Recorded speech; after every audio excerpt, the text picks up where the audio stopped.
Vaishali, I want to ask you. So, how do you relate spirituality? Because I know you're so spiritual, you meditate, and you always teach people meditation. So, how do you balance this science? Yeah. So actually, my journey just unfolded that way. It was very natural. And at one point, I even had a resistance towards incorporating the both. I would often think to myself, no, they have to be two different streams. But then life really spoke to me and told me, no, they're one and the same. It's like having two legs of the same person, right? Where one takes a step, the other one then takes the next step.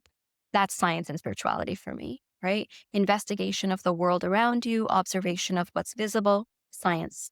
Investigation of self, investigation of the non observable and the non visible is spirituality, right?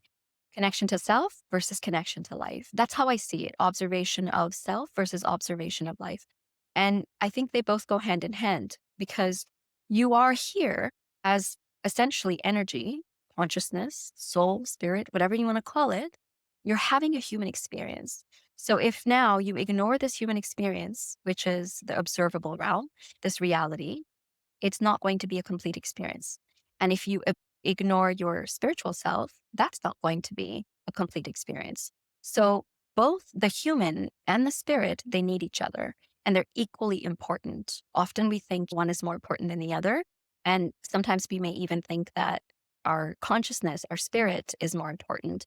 It's more eternal, I would say, definitely.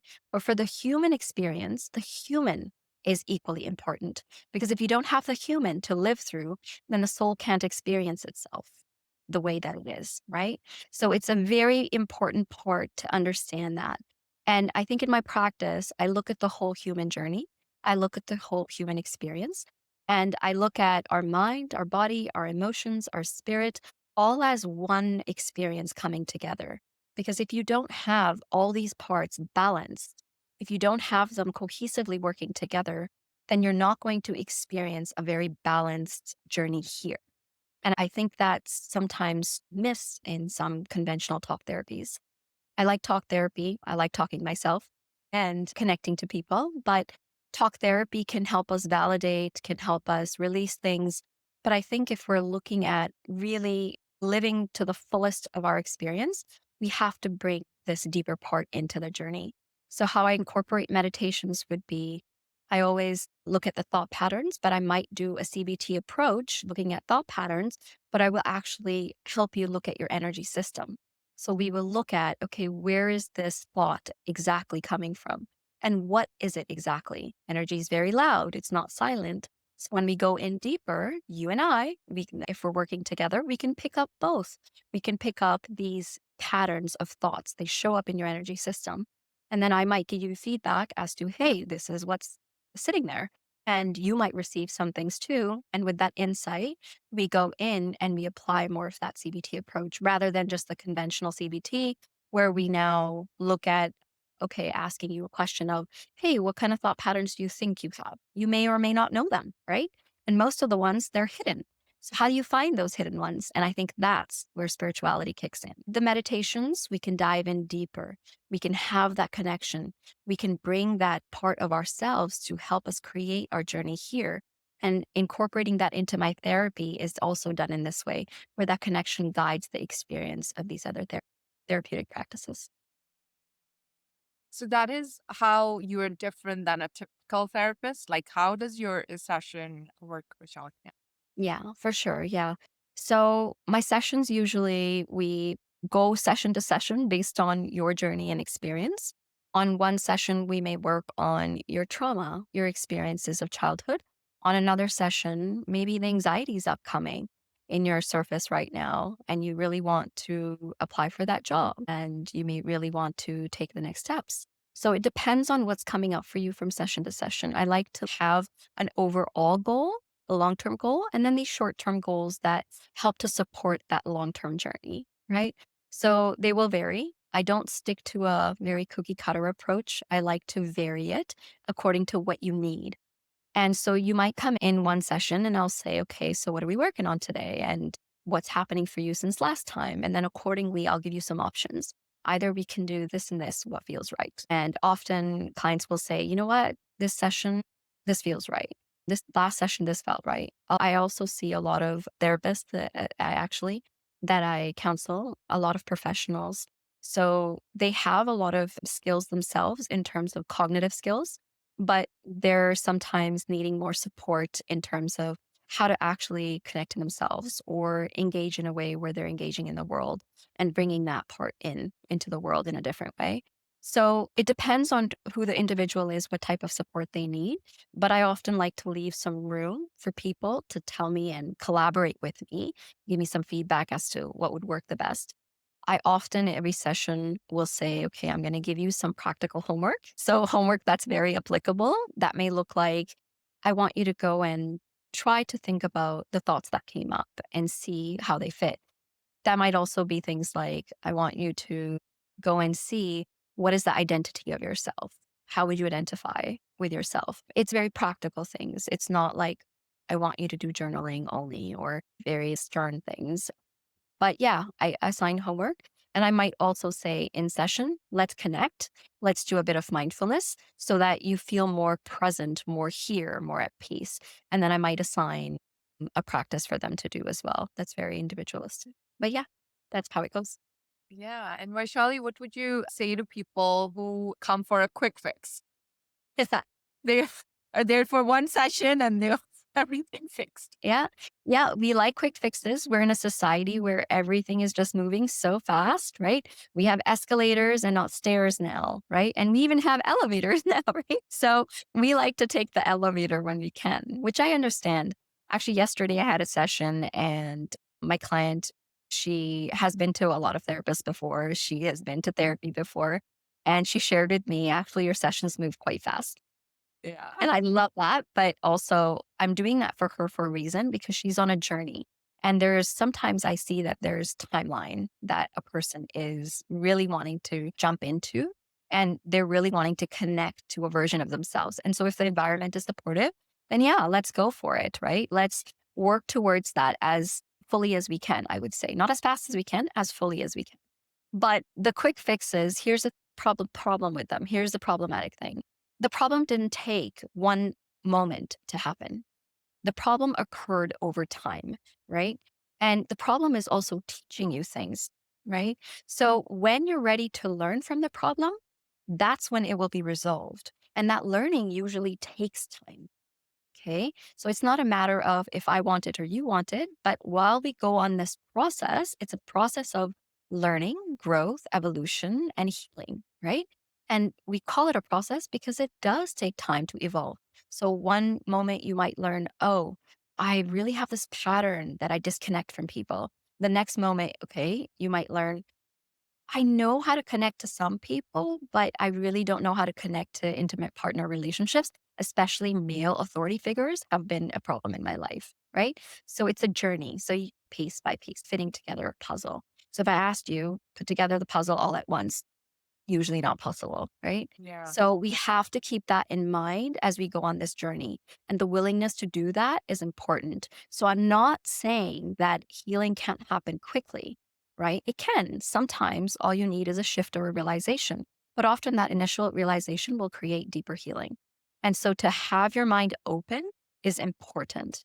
Quick fixes will usually result in short term fixes also. They're not long term solutions, right? So if you're really committed to yourself, then be committed to the journey.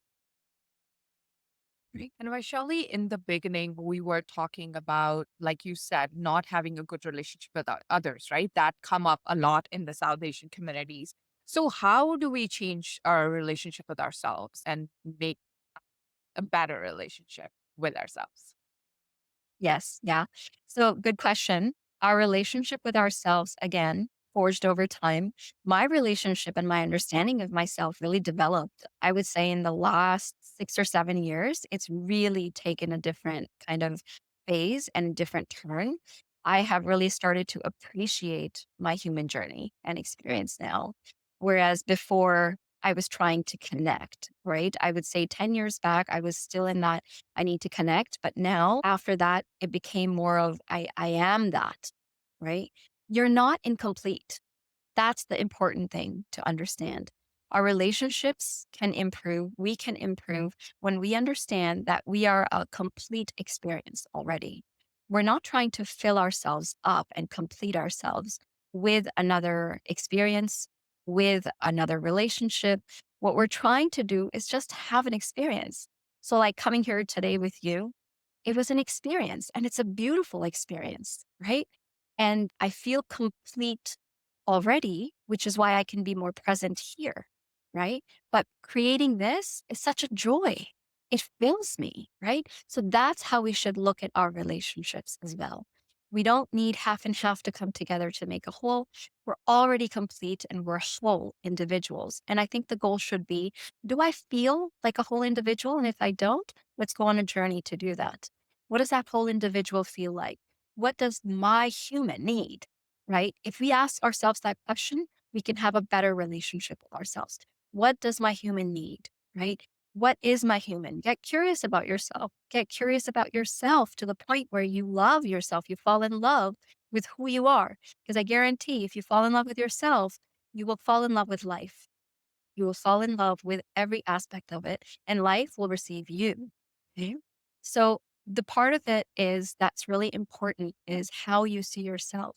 And you can begin that today just by reflecting in and saying, okay, I'm committed to me.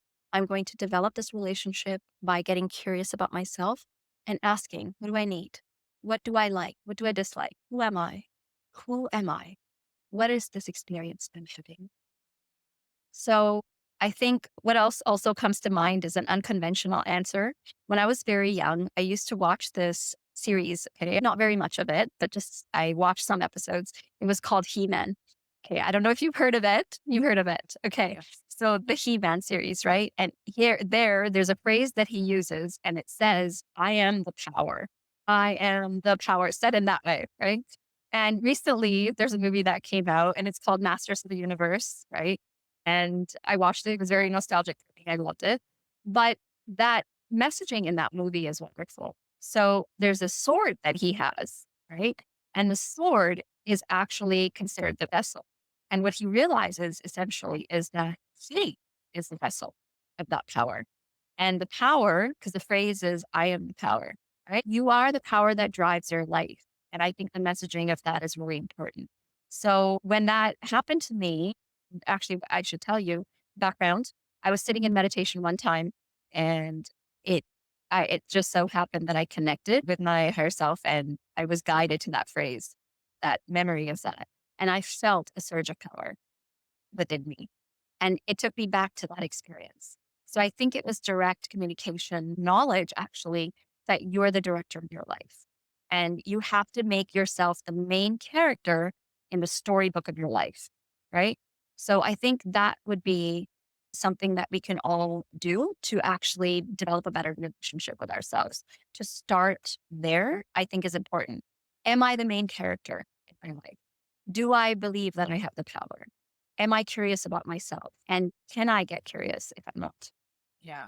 Yeah. I definitely agree with that, Vishali, because most of the life, what we tend to do is need validation from others. So there is this movie about validation. Okay. So he's in a parking lot. Okay. So whenever somebody comes, like it's an older, I think, I don't know, 20, 30 years old short story, right? So he always give them the parking slip and he would say, you are so beautiful. You're doing a great job. You are glowing today. So everybody would go happy. So he would have a lineup of people just getting parking slip. Okay. Yes, getting that validation. And then once upon a time, there comes this woman who would not change. And he would tell her things that you're so beautiful, you're this, you're that, and would not change because something in her life had happened and like they show it in the movie that she would not change. And in that moment, he becomes sad because he's okay, my validation is not working. But then she comes in and she becomes finally happy, and then they agree. And then, so it's everything is conducted with the validation of like getting validation about who you are. But we're not, like you said, like holding that power within ourselves where the shift happens, I feel. Once you know that validation is here, you don't need to look for it outside. So what do you want to say about validation? Yeah, I think that's a great example. Thanks for sharing that. It's true. Sometimes there's so much sweetness in words, and the words can really draw a person in. But I think the energy always speaks louder, right? Yeah. And it's deeper, it's more meaningful too. So I always say energetic shift is important, not just the moment that you feel good in, because that moment will pass every other moment. So you feel validated now. And then guess what? You're going to need that pill of validation again, right? That's true. So it Yeah, so that's why I now validate myself. I listen to Joe Dispenza's meditation or even my own meditation. I have recorded so many now that if I am going to do now, it was the full moon yesterday, right? So I would go and listen to my own meditation and I made my own affirmations that I say to myself. And then so have I made for my son. He has that I'm brave, I'm confident. So you're validating yourself every single day. And I have seen the shift in myself, in my son, and sometimes when I do with other people, continuously, consistently, of course, it has made a big difference in my life for sure. I never thought I would have a podcast, first of all. I never thought I'd be teaching people and who I am is all the basis of that and to have the ability to manifest like this. Okay, that's a new trait that I learned that I have just because of that, because staying consistent and having the clarity, first of all, of what I actually need. So when I'm confused, it doesn't happen, of course. Or I'm like half assing it. I'm like, okay, maybe, or like all of that. But when I make up my mind that this is what I want, universe just brings it right there so fast. So that is another thing that I've learned through the journey of validating myself. Yes, absolutely. Validation that's external and affirmations, right? Affirmations do work. And I find that they work when you're ready inside, like when you actually hone it, right? So when you're just saying it and you don't have the energy behind those words, or your thought processes and your internal beliefs are actually opposing what you're saying, they're not going to have an impact. But if they're felt from your deeper core, your energy is actually supporting that, which means your energy holds some of that vibration inside. Then, yes, when you say it out loud, it receives, the body receives it, the mind receives it, and it's received by you. But until then, they're just words. We can say words, right? We can say words, any word. If it's said in German, for example, I'm not going to understand it. Okay. Yeah. But somebody might. But words are words. They have meaning when you interpret them, when you have an understanding of what they are. So you can understand the word, but unless you connect to it, right? So first is an understanding that you need in order to have affirmations and external validation make a difference. And two, you need to actually receive it, be able to receive it because you're saying, okay, I can understand that and I can connect to it, right? You can't do both, then they're not going to have an impact. So, yeah, and there's a place for everything I say, but it depends. Right tool at the right time makes a huge difference, right? For the right reasons. So, yeah. Yeah. So also, Shali, what do you want to tell parents about giving an advice to their kids and they have young children? We both have young children. What is your approach towards parenting? Oftentimes, I feel like as parents, we don't have the ability to understand the child because we're looking at them as a child, right? We don't remember that they're also a being, essentially. And so I would say to parents that the child has come into your life for a good reason. And they probably have a lot of learning to do, sure, but they also have a lot of teaching to do, right? And sometimes they're teaching the parents. So I'm constantly learning from my child, I would say, right? And I think it's because I have that relationship where I say, I'm curious about you. I'm curious about myself. I'm the student of life, right? So I think that relationship and approach really helps me. And we have a relationship that's very strong, in fact. And it's very open, it's very understanding. And I speak to him about things and explain to him things that I think we sometimes believe children don't understand or can't understand, but you have to do it in a way where the child is understanding it, which means you're not explaining all the intricacies of it. So let's say relationships or emotions. But yeah, we need to have these conversations with kids because guess what? They probably are receiving it and they're not understanding it fully, but they have an understanding of it as an experience still.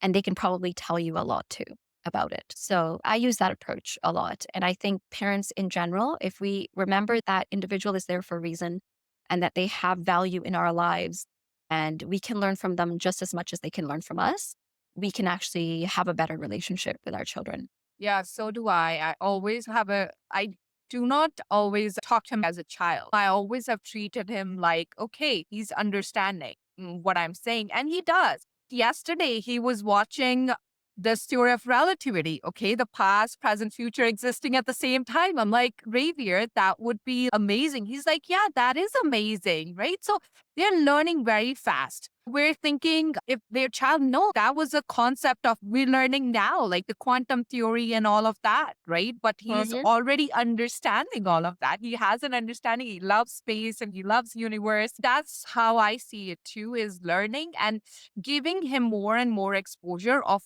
what he's interested in. If he's interested in that, why not Yes. approach that? Yeah. Yeah. Absolutely. I love that you say that. I think it's such a beautiful thing. Giving children an encouragement or just an encouraged task where they can actually grow into the people and humans they want to be, right? Not what we're actually wanting them to mold into. I think that's super important because it might surprise you. You might actually have them evolve into the best version of themselves, which is even better than the version that you could imagine, right? Yeah, Supporting 100%. their natural abilities, natural talents. I love that you say that. Yeah. And now, if I talk about him, it's like you would want to see boys playing soccer or going outside and all, but he loves art, right? So he'd always come home and he does this directed drawing. I had no idea what directed drawing is until he showed it to me. I was like, okay, you can do that. So he learns to make this so artist. I'm like, Raver, I cannot even make this at this age. Although I love art, so I already did it. But Yes. how he does it, like the crafts, it's amazing. So, but I never have seen him like, oh, boys should do that. So why doesn't he? So, but he loves to do us. So I'm like, okay, that's fine. That's right. Yeah. Exactly. The space to actually be yourself. Such an amazing thing. What can unfold if you allow that, right? Because if you're yourself, you will grow. It's like a plant, right? When it's given room, it's given nurturance, it grows and it thrives. But when the plant is told you have to fit into this container, it only remains that small, right? So, yeah, beautiful. I Exactly. like that you share that. Yeah. And Vaishali, we talked about parenting. I actually want to bring up the subject of fear. You touched a little bit on fear. So I want to, yeah, know more about fear, how it shows up, where in the body it shows up, and how can we deal with it. Yes. Fear is actually one of the most basic energies that we have, and it's trying to guide us to a better experience. We're not supposed to get rid of it. We're supposed to actually learn how to utilize it. It will be there, right? It will show up. It's telling you something, it's giving you information as to what's maybe in your environment that's a possible threat. The problem is that sometimes it becomes so uncontained that everything seems threatening, right? We're in hypervigilance mode. We're receiving insight but we interpret it in from our lens of fear and it turns into something else. Maybe the guidance was, hey, just be careful as to how much time you spend here. And we go, oh my God, I'm going to lose track of time. Oh my gosh, I'm going to be late. Oh my gosh. It just translates into something else because we take off and just boom, it becomes something else in the mind. Fear is essentially a part of the mechanism that wants to protect you, right? But it should be contained and regulation is just a part of that containment, right? And regulation, I would say, is not getting rid of something or not experiencing it. It's just experiencing it in a way where it's not unmanaged. So something is what we call inside the window of tolerance, right? It's not going outside the window where it's so excessive. Non existent or too excessive is not regulated emotion, any emotion, right? So fear response usually shows up as different categories: fear of failure, fear of loss, fear of missing out, right? Fear of rejection. There's all sorts of different fears that show up in life, and they show up differently in our energy system too. right? So when we have a fear of loss, essentially, that's built into our system because we don't want to lose. We don't want to lose a loved one. We don't want to lose our life, the way of life, or fear of losing a job, even, right? I know that with the economy the way it is, that's happening a lot nowadays, right? That's coming up a lot, not just in our communities, but in general. So you might be having these fears, but I have seen every time we work through them, we get to results. A lot of my clients, they have had job transitions, but guess what? These jobs were actually serving them. Now they're in jobs and areas and faculties where they are being received better. They feel more valued. They feel like they're contributing, right? So sometimes fear is trying to help us, but it also stops us in our tracks when we let it get out of control. Fear is the energy that stops you, keeps you from growing, keeps you from seeing the bigger picture, right? Keeps you from using your creative flow. It actually restricts you, right? Like I said, it's like a circular energy. Some energies I would say are linear. They're more linear in nature, but this one is circular. So it just brings you right back to the thing you want to avoid in the first place. So the way that we work with fear is we can think of, okay, if I have it right now, is it functional, non functional, right? Non functional fear, I want to change it. So one way I like to tell my clients you can work with fear is to look at what's the opposite of fear. Okay. What's the energy that I want to reach for? What is the opposite? Right. So a lot of people would say that the opposite energy to fear would be love. I would say love is not the opposite to fear because I think love has no opposite because it is the energy of the basis of everything that exists. It is the energy of you, the basis of the universe. I would say that the opposite of fear is actually confidence. Okay. Confidence comes from knowledge of self. Who am I? Knowing who you are. And to work with fear, we can actually go into an experience of identifying more who we are, connecting to who we are, and transforming that pattern of just being so disconnected and looking at patterns and showing up with patterns. Rather, each response is guided through a knowledge of self, right? So that can help to transform fear.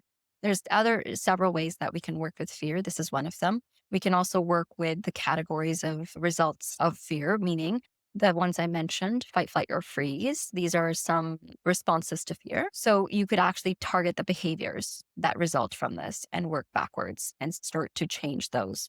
But I think the internal work is also important. So I might do an approach where you also work on these behaviors, but then you also work on developing this deeper connection and shifting that internal dialogue and the narrative of who you are to really help you move through the fear. Amazing, Vaishali. Interesting how you explain the subject and all your knowledge in these subjects and how you help people. It's just absolutely amazing. You know that I always love talking to you. I thank you for coming in again to the podcast. And lastly, I want to ask you, how can people connect with you? Yes, thank you again, Prabhleen. This has been such a joy. I also love speaking with you. Your beautiful, authentic energy shines through you. I think you're one of the brightest lights. So great work that you're doing. Continue it. Yes, so people can connect with me through email and they can email me at vk@therapeuticconversations.ca. They can also visit my website, therapeuticconversations.ca. And if you're wanting sessions, you can go onto the booking link and just send me an email. I will get back to you. I also have a phone number. Text messaging is also another avenue that you can reach out to me through that phone number. So those are some ways. And yeah, I look forward to supporting anybody who wants to start their journey in improving their life and becoming the best version of themselves. Thank you again for having me. Vaishali coming in the studio.